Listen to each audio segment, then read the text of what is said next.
Hello and welcome to episode 25 of The Australian Runner, a weekly show about running and everything running related. I'm Ben and with me is Chris. Hi everyone. Today's episode is an elite athlete profile on Jess Trengove. Let's get started. Jess Trengove is one of the stars of Australian marathon running, and she's had solid results in both London 2012 and Rio 2016. So Chris, why don't you give us a bit of background on who she is and where she came from? Sure. So Jess Trengove was actually fairly late to running. She started off doing netball and other sports in her junior years, but then started to move towards the marathon as her career progressed. She obviously did track races before that. And she ran her first marathon in 2011, and then in 2012 at the London Olympics, she managed to run her second marathon and did well there. And the intervening years have been ups and downs, and the past year I'd say she's been really hitting her straps, really hitting her stride, and it's been good to watch her to become one of Australia's top 3 female marathon runners. Yeah, it was really exciting how in London 2012 she posted a fantastic result. She came 39th overall, and that was only her second ever marathon, which is just pretty phenomenal. Yeah, so she basically rose to prominence in London, and from then she's gone from strength to strength. In 2013, at the World Titles held in Moscow, she placed 11th in that marathon. So gone from 39th in 2012 at the Olympics to 11th the year after at a World Champs, and it was just a great run there, and she was really world class by that, getting into a top 10 at a World Championships. And then she moved on to Rio. She got the qualifier then at Moscow. And so she ran at Rio 2016 and she came 22nd, which is amazing, moving up from 39th in London to 22nd at Rio 2016. Just 4 years later, yeah. Yeah. And then recently she set her PB at the London Marathon this year, 2017. And the PB was the time of 2 hours, 27 and 1 second. Yeah, so she's dipped under that 2 hours 30 mark, which is great running from her. Looking forward, because last week we sent the news that she was selected, or has been selected for the World Champs in London in August. So it'll be interesting to see what she can do there. She set her PB in London in April, and what can she do in August? Similar time, maybe quicker? Yeah, well, hope she sets another PB and just keeps pushing that PB time down and down. Looking ahead for the Commonwealth Games at the Gold Coast next year. Yeah, she's had her best result at the Commonwealth Games. In 2014 in Glasgow, she won bronze in the marathon, and that's been her career highlight to date. Jess has been coached by Alan Didak since 2008, and he's really helped her progress from some of the shorter 5-10 kilometres, building it up into the marathons at London and at Rio 2016. Yeah, he has. He's an exceptional coach. He was the endurance coach at the Rio 2016 Olympics, the national coach for the distance events. So he's well recognised within Australian athletics about how good he is. And Jess trains with a group called Team Tempo in Adelaide. So now we can talk about some of the typical training sessions that she does during the week. So her first session is a Mona Fartlek session, so continuous running.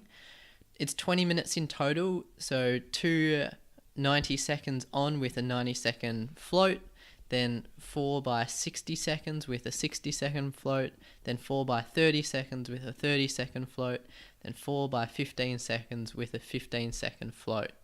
Yeah, this is really a staple of Australian distance running. Mona, obviously, Steve Moneghetti, this is one of his favourite sessions. Really, everyone who's a keen or avid runner's probably come across this session, and it's definitely one to do if you haven't heard of it before. It's got Steve Moneghetti to a 2:08 marathon time, and numerous other runners have used it to their benefit. So, very quality session. Yeah, but as well as a fartlek session, she does repetitions. So One of her go-tos is a 8x1 kilometre with 60 to 90 seconds recovery, depending on what the aim is, how tired she is, and just other variables like that. And these are at a 10k race pace, so pretty similar distance to 10 kilometres, just slightly less, but with the 60 seconds break in between. So they're quite tough. You'll feel pretty wrecked at the end, but not flat out. The third session is a tempo or threshold session, so it's 20 minutes at a steady pace and then 20 minutes at tempo pace. So this is a pace that she could sustain for 60 minutes if she had to. So she's moving pretty fast at the tempo pace. And that's 20 minutes steady and then 20 minutes fast. And I'm pretty sure earlier on in one of our podcasts we chatted about what a tempo run looks like. So most of you should be familiar with that. And then finally, her gym and conditioning. So one of the most interesting things that I found out about her when I was researching for this podcast was she really has a focus on working some of those muscles that you don't really think about too much. In particular, the foot stabilizing muscles and the balance muscles. By doing these sort of workouts at the gym and focusing on these stabilizing muscles, she's really helping to make her technique really good and making sure that she's not going to get injured while she's running. Yeah, and that really stems from her physiotherapy work because she is a qualified physiotherapist and actively practices it. She's not a full-time athlete. And one of the things she focuses on that is those imbalancing activities and stabilizing muscles. So it's interesting how she's transferred what she's learned in a physiotherapy degree and what she does in real life into her own running. Just imagine having your own 24/7 on-call physiotherapist whenever you want it. Yeah, exactly. Just call yourself up. What do I need to do? She can self-diagnose her own injuries, which is good. But I bet she does most of that would be prehab stuff. She'd be all across making sure she doesn't get injured. So we've spoken about the specific training sessions, but overall, over the course of a week, she probably would run up to 160 kilometres in those weeks. So she does those sessions. She might mix them up, not do all 4 of those in a week, say 2 to 3 of those. And then she would do other jogs or runs around them. Some are just recovery, quite slow paced, say 5 minute per kilometre pace. Other ones would be the more regular 4:30 minutes per kilometre. And on a Sunday, she regularly does a 2.5 hour long run in preparation for a marathon. So that's just right at the end when she's super specific to the marathon and not just aerobic conditioning overall. Another thing that she focuses on as well is her food, and she makes sure that she plans her meals around her training sessions so that she won't feel bloated or she won't be running on an empty stomach. She eats at least 2 hours before a race, and on race days for a marathon, she doesn't eat very much before it, just a couple of slices of toast with honey or some fruit like a banana. Yeah, you just don't want to feel too heavy. Yeah, or maybe she has some porridge with honey, water, and a little bit of milk. So she doesn't really eat very much at all beforehand. Yeah, marathon would be the most important to eat big beforehand. But for up to 10k races, you could literally roll out of bed, maybe just have a coffee or make sure your water intake and hydration's there and you'll be fine. Because you really don't need to carbo load. Your body's got enough energy naturally stored in events up to 10k. After the session, she tries to eat as soon as possible. She says that her favourite pancake, which is one of her go-tos, she mixes a banana, an egg, cinnamon, a small handful of muesli, some chia and linseeds with a scoop of vanilla whey protein powder. And she mixes that all together to create a batter, and then she fries it up in a pan and then has it topped with yogurt and berries. And that sounds delicious. It does sound delicious, but you can just see what she's tried to do there. She's got carbohydrates to replenish and she's got just natural foods. So she's got nice yogurt and berries served on top, not highly fatty foods like ice cream and... No Nutella and strawberries on that one. Exactly. She's done a pancake, but the athlete way. But her evening meals are also really clean, really healthy eating.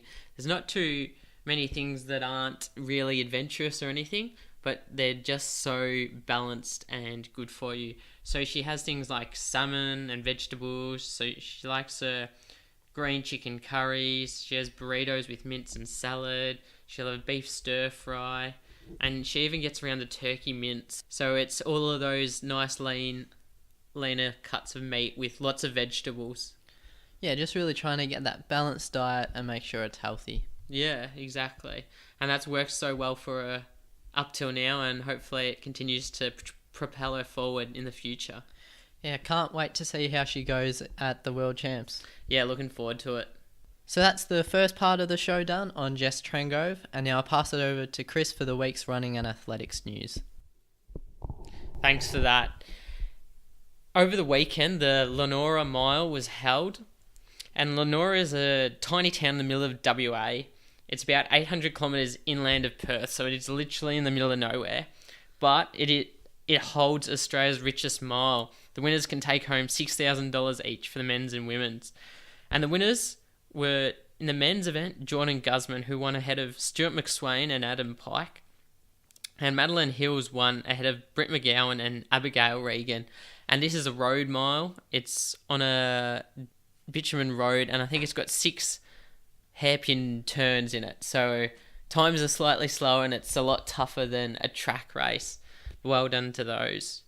New South Wales hosted their cross-country festival at the International Equestrian Centre and had a great time. Over in South Australia, they held their state 10,000 metre road titles, which were won by Adrian Potter and Sophia Cardonis. On the comeback trail, Rachel Talent, over the weekend, she did a 20-kilometre walk in a very respectable time of 1 hour 36:25. And this was her first race since the Olympic Games last August. And this is just outside the World Champs and Commonwealth Games qualifiers. So no doubt, at her next attempt, she should be able to get it. Over to Europe, and Luke Matthews achieved the World Champs qualifying standard in Nijmegen, Netherlands, when he ran 3:35.60 for the 1500 metres, and this is also a PB, an absolutely great runner. Jack Rayner at the same meet won his third race back-to-back in the men's 5,000 metres with a time of 13:41, which is a PB. Peter Boll, also in Europe, finally achieved the 800 metre Commonwealth Games qualifying standard in his first European race of the season. He ran 1:46.08 in a meet in Pufungstad, but unfortunately still chasing the slightly tougher World Champs standard. Josh Ralph also competed in an 800 metre race in Europe. He competed in Oudegem, Belgium, and he ran 1:46.56. And that's your news for this week. Thanks for that, Chris, and powering through some of those unpronounceable names. Love it. And that's it for the show this week. Thank you everyone for listening. You can find us on iTunes and YouTube as The Australian Runner. Check us out on Facebook and Instagram, or head to www.theaustralianrunner.com. See you next week. See you then.